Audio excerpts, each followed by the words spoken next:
چې دله کله هغه بادشاه دغه ورکي که نه کوړې ورکوي ډېر ظلم ورسره شوی دی.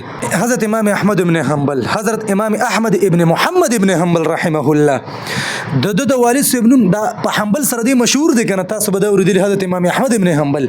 اصل کې دا د نیکه نوم دی دا حنبل، د والد محترم نوم دی محمد، خو اصل کې د تربیت هغه چې دی حنبل کړی و یعنې نیکه کړی و، په دې وجه دی بیا په دې سره مشهور شو. صحیح ده.